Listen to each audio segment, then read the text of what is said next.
Hola, buenas tardes. Muchas gracias por acompañarnos aquí en Chile 21, como siempre, con temas interesantes. Esta vez nos acompaña Domingo Namoncura, un viejo amigo, un destacado político, embajador, Hoy, sí. especialista en temas indígenas, Ajá. una persona de amplia trayectoria en las políticas indígenas en nuestro país, eh, muy conocedor de este tema y un actor relevante en esta materia. Domingo, el día de hoy estamos acá para evaluar qué se ha hecho en política indígena en estos 2 años de gobierno. Ujú. La pregunta no es tan fácil porque al parecer la política indígena ha seguido como un ciclo, un momento de altos y bajos Sí, a lo largo de la historia de Chile, así desde la es. transición hasta ahora, y podríamos decir que en el marco del primer proceso constituyente fue otro de esos pic, ¿no es Sí, cierto?, que tuvo el tema indígena, donde penetró tanto en la derecha como en la izquierda, en la ciudadanía. También recordemos que era una de las banderas más visibles dentro de las manifestaciones que existían en el estallido social. Se veía que era una demanda oculta y algo que la sociedad había recibido de alguna manera y mm, que se iba a canalizar en este proceso. Pues bien, luego del fracaso de ese proceso, el fracaso del segundo proceso, hoy nos preguntamos en qué está ese impulso. Eh, si bien es cierto, puede haber un ciclo de mayor interés en la política indígena y otros que hay menos relevancia, por así decirlo, en las políticas concretas que recoge el gobierno, no deja de ser un tema que subyace a la historia, dentro de la historia de Chile. Es una constante. Podríamos decir que es uno de los problemas políticos más fuertes que así tiene es. Chile, Ujú. que representa los temas políticos más profundos, como la identidad, el deseo de vivir juntos, eh, cosas fundamentales de Ujú, de un país. ujú. Entonces, ¿en qué estamos en eso? Y si bien es cierto, si hoy estamos aparentemente en un ciclo más opaco en la visibilidad de los problemas indígenas, puede resurgir nuevamente. Quisiéramos evaluar eso contigo, un gran conocedor de esta materia, Domingo. Bueno, muchas gracias. Chile 21 está entregando un informe de evaluación de los 2 años de gobierno en materia indígena. Este mes de marzo se cumplen 2 años, Mm. de un total de 4. Y efectivamente lo que notamos es una ralentización de la temática indígena en el ámbito político, después de lo ocurrido con la convención del año 2022, y que después se repitió en un cierto modo también el año 2023 y que terminó en nada, no solo para los pueblos indígenas, sino que terminó en nada también para el país. A partir de ahí entonces se ha hecho necesario que hagamos una evaluación respecto de cuál es el estándar hoy de la política indígena a nivel de gobierno. Y con mucha importancia, porque no estamos evaluando esta política indígena en el marco de un gobierno conservador, Mm. como pudo haber ocurrido con los gobiernos del presidente Piñera, el gobierno primero y el segundo. Se espera algo más de este Claro, gobierno, claro. entonces uno incluso uno diría, eh, eh, aparte incluso de los gobiernos de la concertación, ¿verdad? En que Mm. se avanzó en la medida de lo posible en muchos temas. Entonces, las expectativas del mundo indígena en relación con un gobierno progresista, un gobierno de sello de izquierda, era que ahora sí, vamos a poder avanzar un poco más. Entonces, cuando uno revisa estos 2 años, ¿con qué se encuentra? Yo diría que el hito más importante de estos 2 años es la creación e instalación de la Comisión de Paz y Entendimiento. La comisión fue anunciada en noviembre del 2022 en la Araucanía, fue instalada en junio del 2023 y ya a esta altura ha realizado un plan de conversaciones y diálogos, está reuniendo bastante información, pero es lo más relevante que hay en este periodo Mm. político. Se podría decir que el plan del buen vivir, que ha sido anunciado, ha sido difundido por muchos lados, también constituye una eh, oferta importante al gobierno, pero el plan del buen vivir tiene que ver mucho con la inversión en políticas públicas para el mundo indígena, en el campo de la salud, la educación, la vivienda, agua potable rural, caminos vecinales, proyectos de emprendimiento, proyectos culturales, becas indígenas, etcétera, que son políticas públicas que vienen instaladas para el mundo indígena desde la creación de la ley 19.053 en 1993.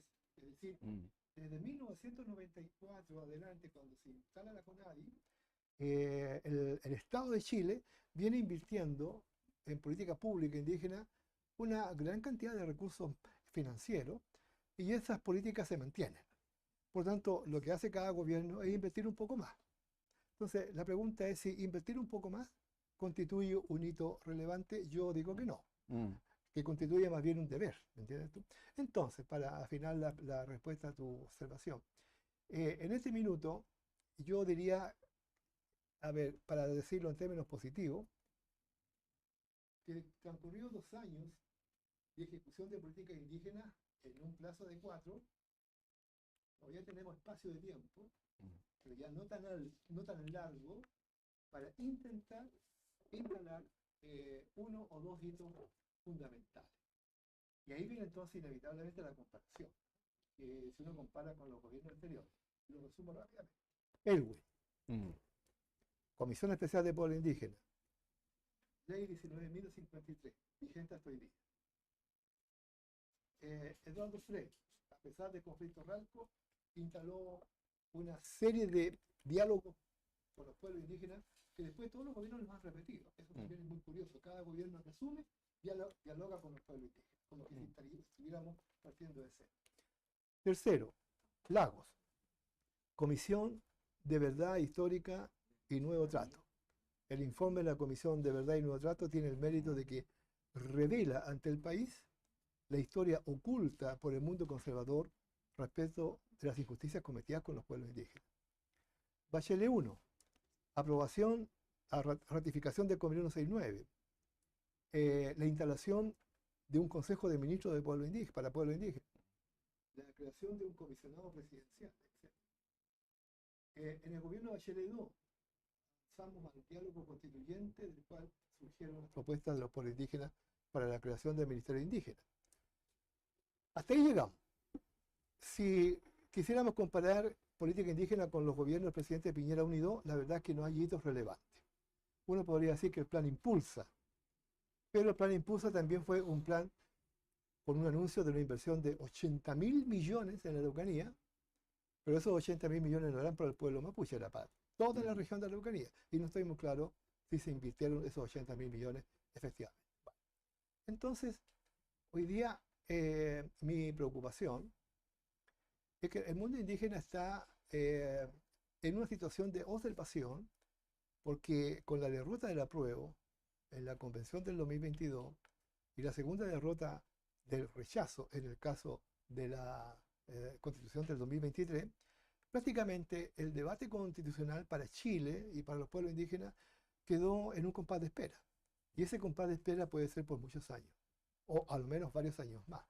Por lo tanto, vamos a tener que seguir trabajando con la estructura jurídica y constitucional que existe hoy día, que no es benigna, o sea, perdón, que no es suficientemente constructiva para la relación con los pueblos indígenas. Entonces, yo lo que he dicho, tuve una audiencia con la Comisión de Paz y Entendimiento y le he planteado que, de todas maneras, este año, la Comisión de Paz y Entendimiento debiera llegar a un conjunto de conclusiones, pero si invierte mucho tiempo solo en diálogos, y muchos diálogos con dirigentes de todo tipo, universidades, empresas, en fin, queda pendiente lo esencial, que es cómo se resuelve el nudo del conflicto, que es la demanda de tierra. Entonces yo diría, si soy profesor y hago clases de introducción a la cultura mapuche y derechos humanos, en fin, trabajo social, yo diría que en una escala de 1 a 7 nos aproximamos a un 4 en materia de política indígena. Deficiente sería. Claro, nos aproximamos a un 4. Y yo regalaría un par de décimas como profesor, ¿me entiendes tú? Por tanto, hay una problemática que hay que resolver. Una de esas problemáticas es la dispersión de la política indígena. Hay un organismo rector. O sea, en este minuto no sabemos quién conduce la política indígena a nivel de gobierno. ¿Qué pasa con la CONADI, por ejemplo? El rol de la CONADI, que había sido importante en las consultas indígenas. Fue una gran esperanza para el pueblo indígena. Yo creo que si no hubiera ocurrido el caso Ralco, CONADI hoy día sería una institución muy potente.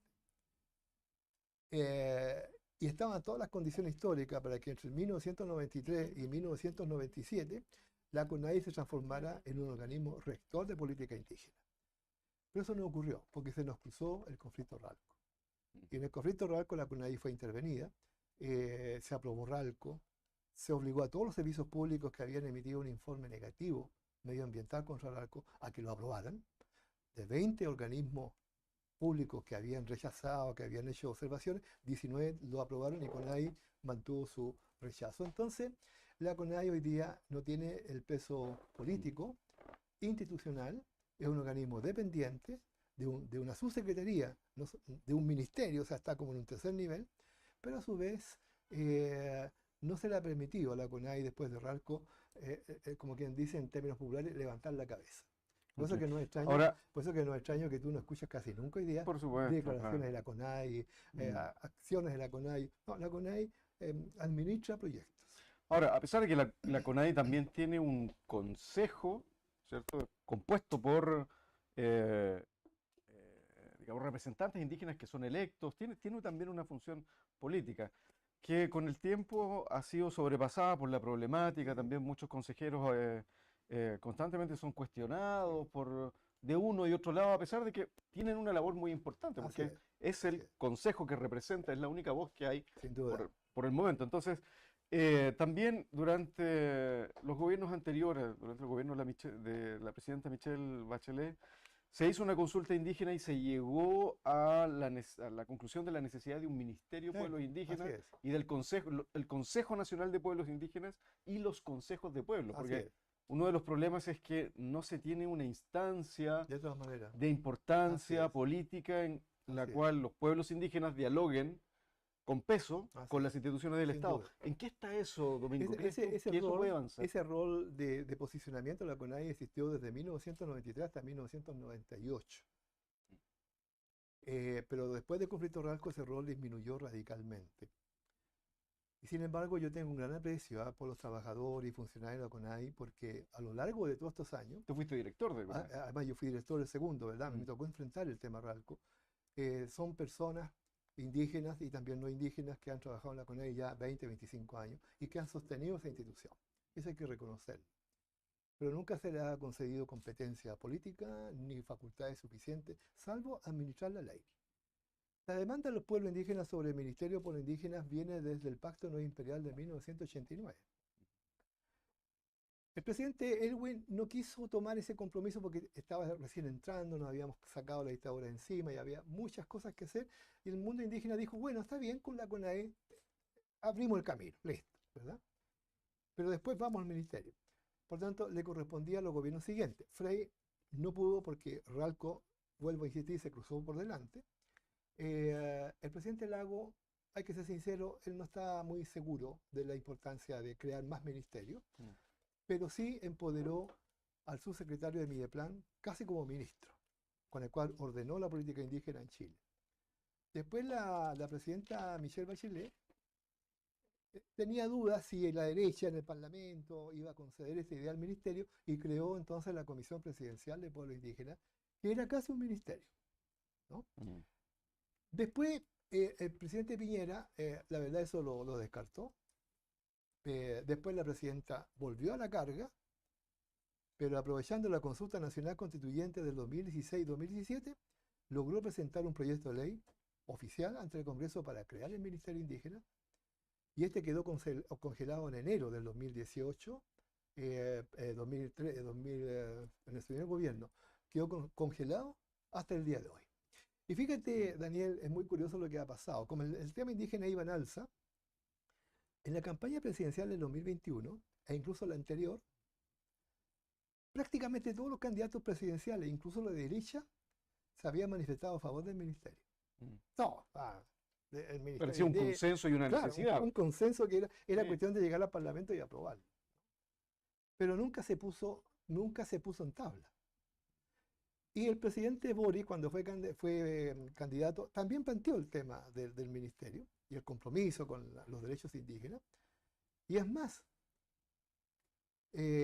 En el discurso presidencial ante la nación, con motivo del primer mensaje presidencial en el Congreso en Valparaíso, destinó un capítulo especial al tema de la política indígena y destacó que sería parte de su trabajo impulsar la creación del Ministerio del Pueblo Indígena. Julio 2022. En el mensaje de junio de 2023 no se menciona para nada el tema indígena. Y aparecimos en el 2023 con el tema de la Comisión de Paz y Entendimiento. Entonces yo digo, ahí hay un compromiso que está pendiente, que alguien en el gobierno tiene que explicar por qué si el presidente tomó el compromiso en junio del 2022 de crear el ministerio, todavía estamos al debe. Alguien tiene que explicar eso. Y el mundo indígena también lo mira. Ahora, yo digo lo siguiente.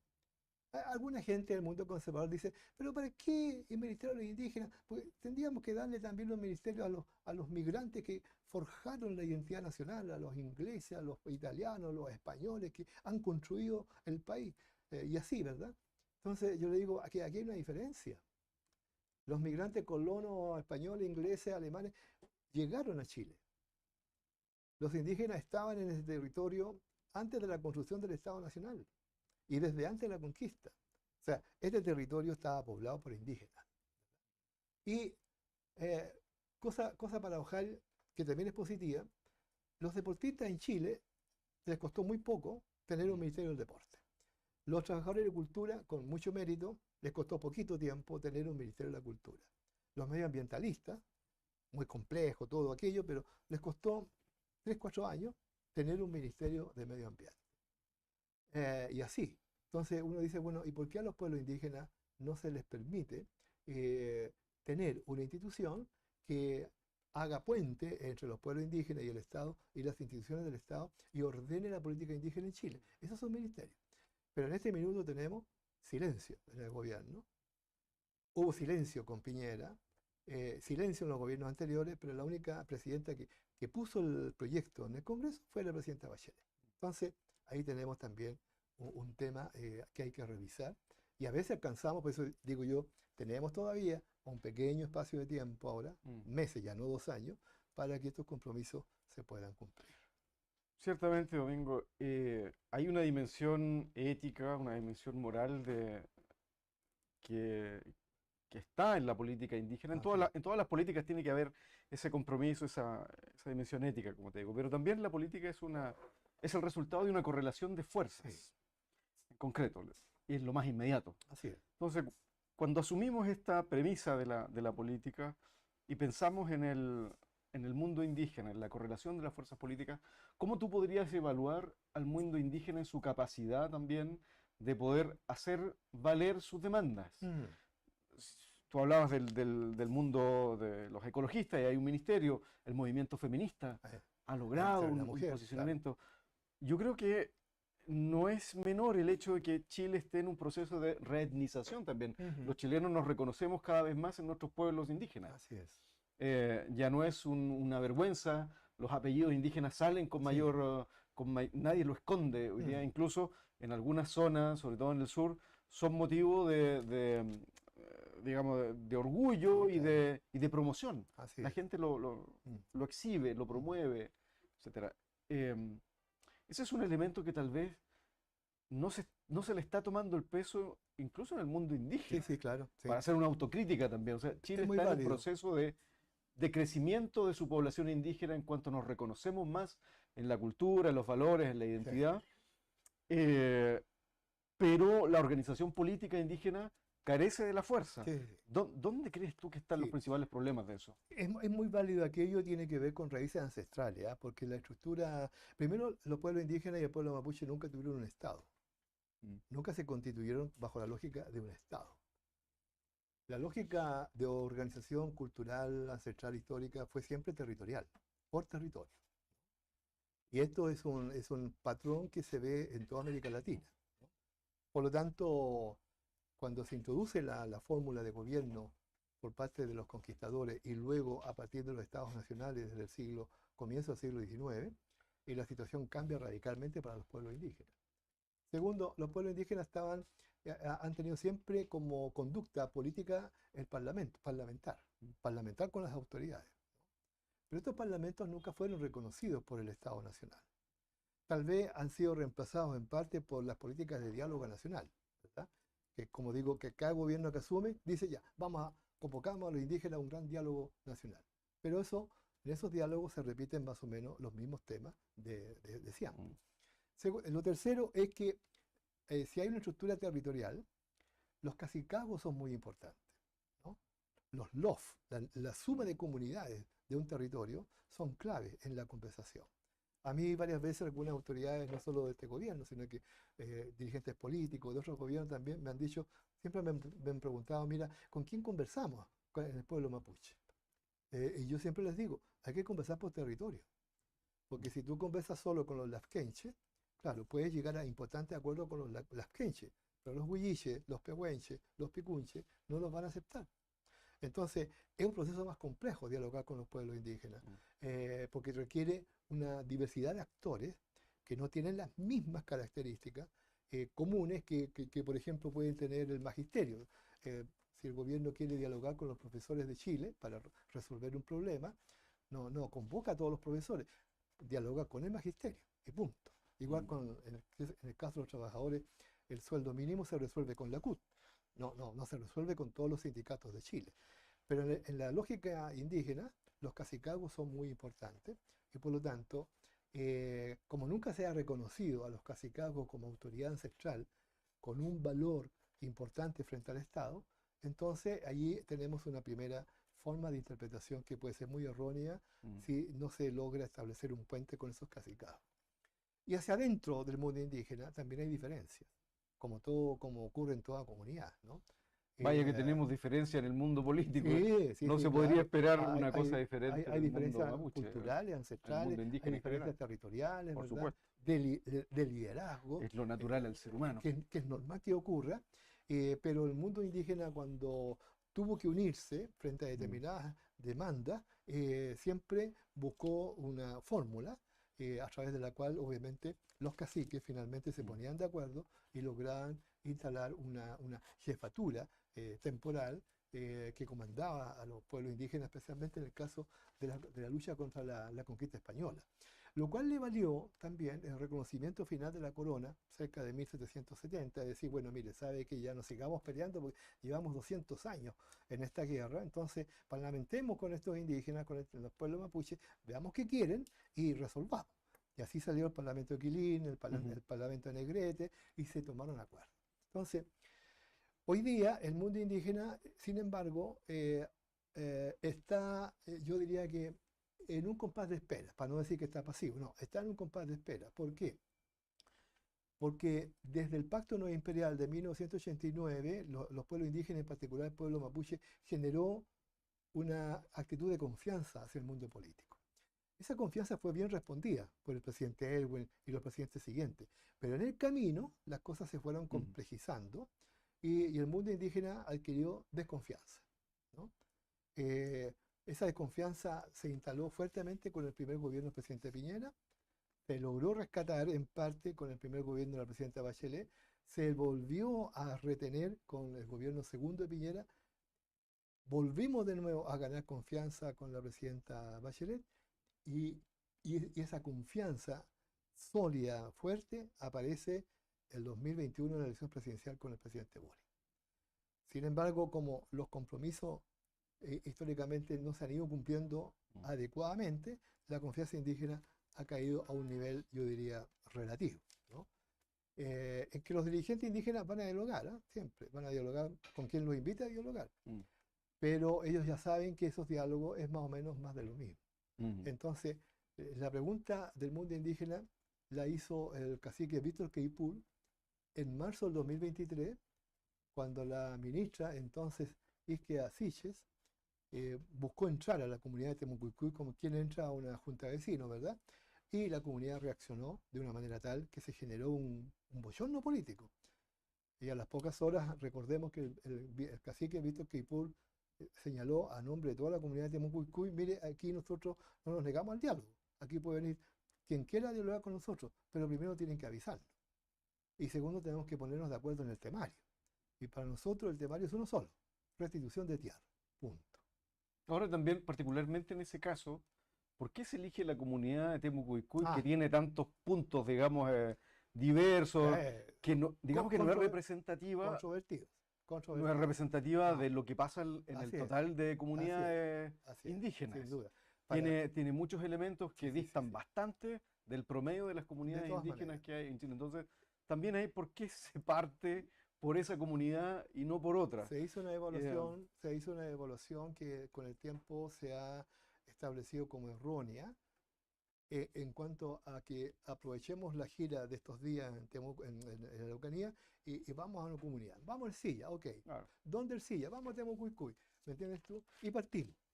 como si Temucuicui resumiera el problema del Así Estado es, con el así es. pueblo Y eso mapuche. significa que hubo una evaluación bastante, Claro. yo diría, limitada previa a esa situación, ¿no? Domingo, respecto a uno de los puntos que más preocupan a la política Winca, Ujú, ujú. respecto a la situación mapuche en particular, el tema de la violencia que Sí, ahora cobra una relevancia mayor ante la crisis de seguridad, sí, pero digamos que la violencia en el sur, llamada violencia rural por ponerle sí, algún sí, sí, letrero, pero es una violencia de tipo político bien particular así es, y que tiene ribetes también de delincuencia ligado a mercados ilícitos, sin duda, sí, ciertamente. Entonces, ahí hay como una madeja de lana que resolver y no hemos tenido la capacidad sí.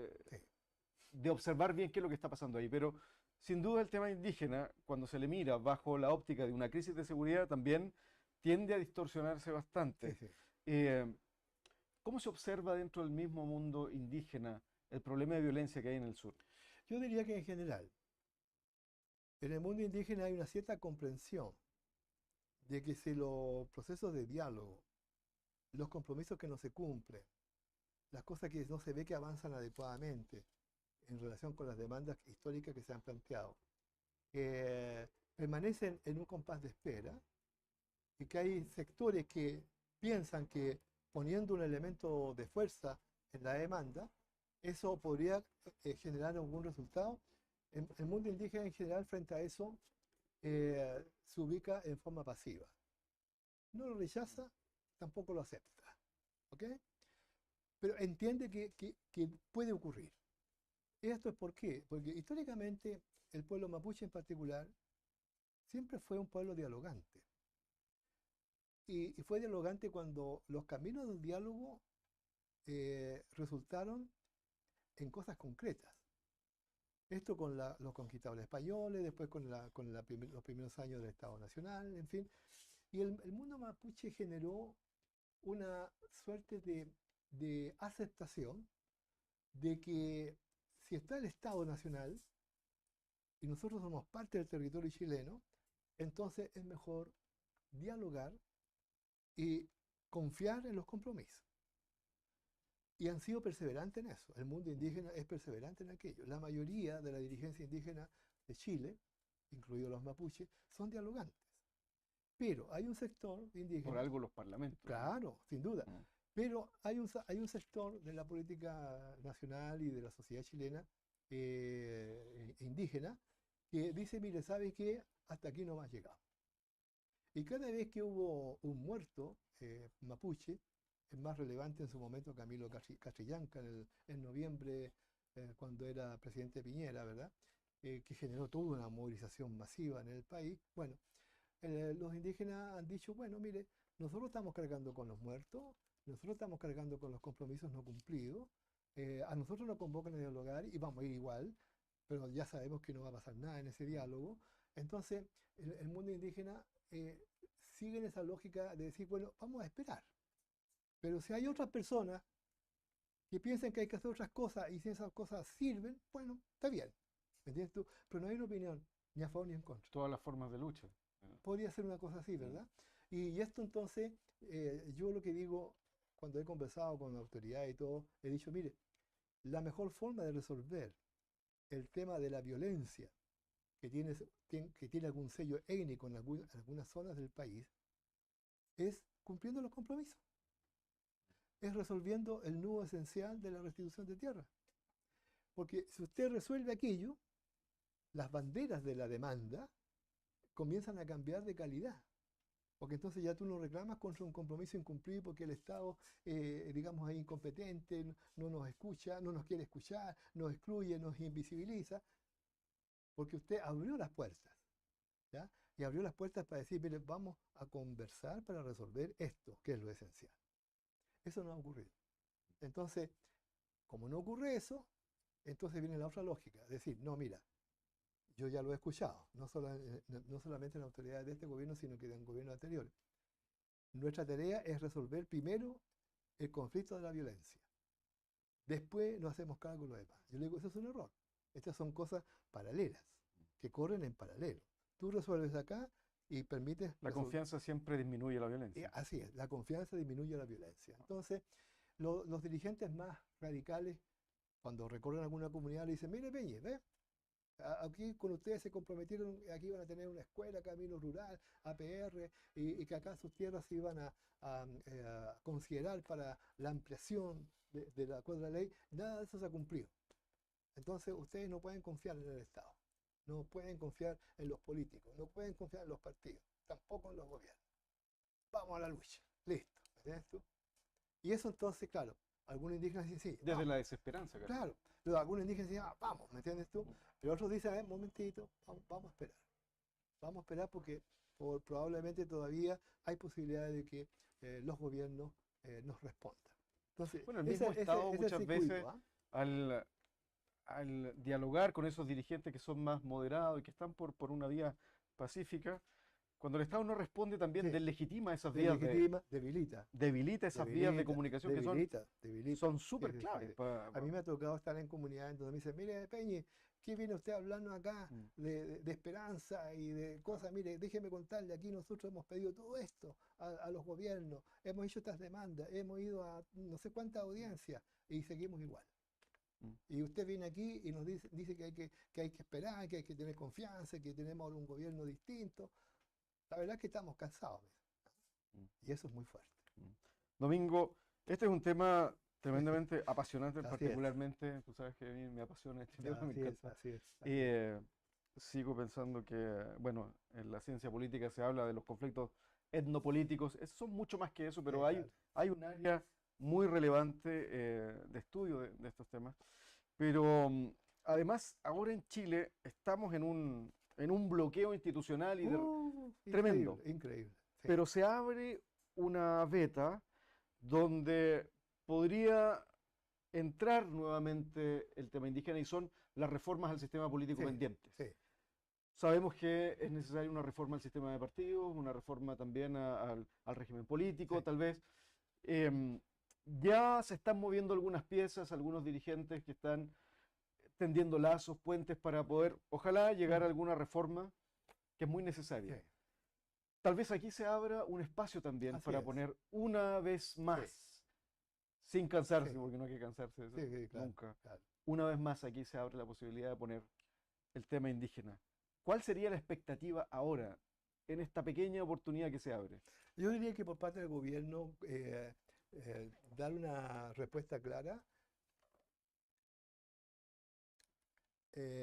Por parte del gobierno dar una respuesta clara en cuanto al Ministerio de Pueblo Indígena.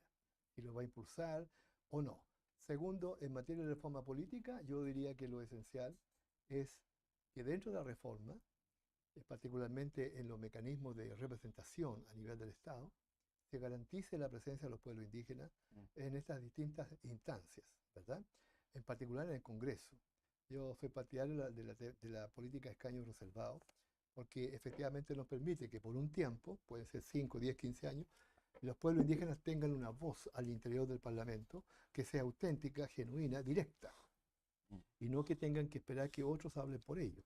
Y tenemos gente muy preparada hoy día en el pueblo mapuche particularmente, profesionales de fuste, doctores, abogados, cientistas sociales, académicos, profesores, dirigentes, en fin, que pueden perfectamente aportar, no solo en esa perspectiva, sino que en el marco de las leyes nacionales. Entonces, yo tengo la idea de que si el gobierno, por un lado, dice, bueno, ya, vamos a impulsar esto, la creación de un órgano rector de la política indígena, le vamos a dar consistencia a la propuesta de la Comisión de Paz y Entendimiento para resolver el nudo central del conflicto, y en el marco de la reforma política vamos a impulsar la participación y la representación de los pueblos indígenas en los órganos del Estado, y buscamos ahí la manera como hacerlo. Yo creo que esos serían buenas señales. Podría ser un camino. O sea, podría ser un camino, sí. Y además, si la Comisión de Paz y Entendimiento camina rápido para apuntar hacia a cómo resolver el conflicto, que a mi juicio solo tiene tres actores: las grandes empresas forestales, el gobierno y las comunidades indígenas incumbentes. No son más que eso los actores relevantes del conflicto. Entonces, si eso se logra dentro del año 2024, yo diría que podemos empezar a caminar de mejor manera el 2025. Claro, se nos cruza la elección presidencial. Y si hay un presidente o presidenta conservador o conservadora, esperemos que las cosas no entren en paréntesis, pero si se logra de nuevo un gobierno progresista, ahí tienes tú un camino ya pavimentado como para caminar mejor hacia a un nuevo trato con los pueblos indígenas.